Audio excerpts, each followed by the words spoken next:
Are you falling for that old parenting trap? Do as I say, not as I do. I find that many parents do fall for this trap. They drink, they tell your children don't drink. They smoke, but then you tell your children not to smoke. You use profanity, but then you tell your children you don't want to hear them using foul language.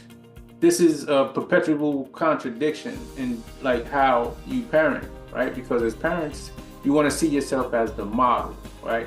As the prototype of what type of child you want to create and produce and socialize into the world. I once heard this quote, and it says that children are not good at doing what their parents say do, but they're experts at doing what they see their parents do. And that makes sense.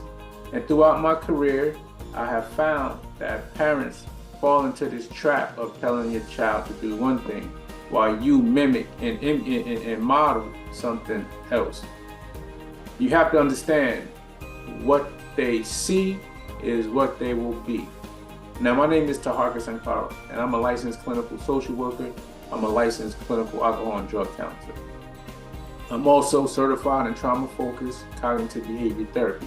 And what that actually means is that in my field, I empower parents and youth to refine the quality of their relationships so that they can increase self-awareness, they can enhance their communication, and they can develop some social emotional skills so that they can have a peace of mind and experience long-term intergenerational health. So I want to speak about two things primarily, just to set the framework for like how you as a parent or you as the responsible adult in the child's life can actually teach without speaking. And it's modeling, right? What are you doing and what are you displaying? What are you demonstrating in front of this child that allows them to say, hey, that's the way I want to go? Because they observe, they pay attention, and they will question. And you got to think about it. What type of confusion does it create when you're saying one thing, but you're actually doing another? It creates a contradiction. It creates some confusion in that child's mind. And they lost. They become like, I don't know what to do. I don't know what to say, how to. And you find that they go out into the environment, they go out to school, they go out to the community, and they're saying things and they're doing things that you actually say and do. And then you're shocked, like, oh, like, I don't believe that they just said that, or I don't believe that they just did that. Now, you want to pay attention to what you're modeling, right?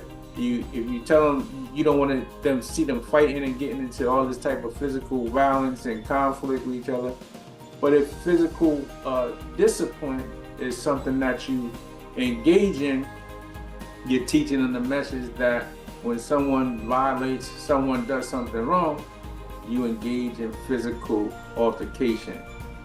So that's the second thing I want to speak about is discipline. Discipline does not start at the point of a new incident. Let me say that again. Discipline does not start at the point incident. And what I mean by that is you don't want to react to a situation or a new incident every time it comes up to implement some type of discipline strategy.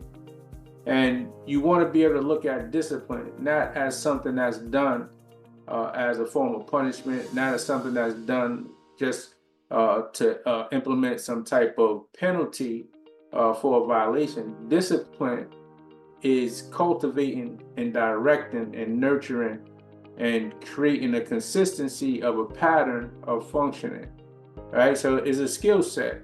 And so discipline is not just about punishment. Discipline is how you train your child to show up in the world. And it's based on what do you do in off time. So when everything is going well, there's no new incidents, no situations going on, what are you doing that's disciplined to teach your child how they should show up and how they should deal with the world around them, how they should deal with other people that they encounter on a regular basis.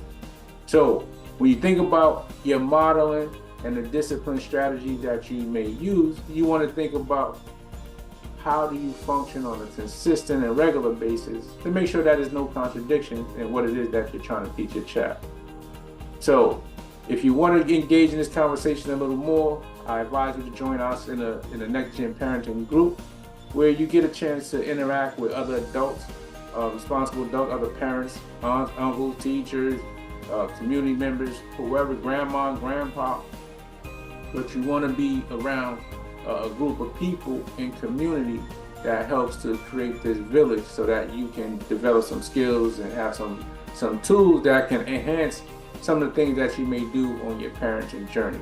So again, I advise you, I encourage you, I recommend join us in the Next Gen Parenting Group so that there's some things that you don't necessarily have to complain about. There's some things that you can develop and actually change so that you can have a better parenting relationship with your child and you can feel more confident in what it is that you do as the adult.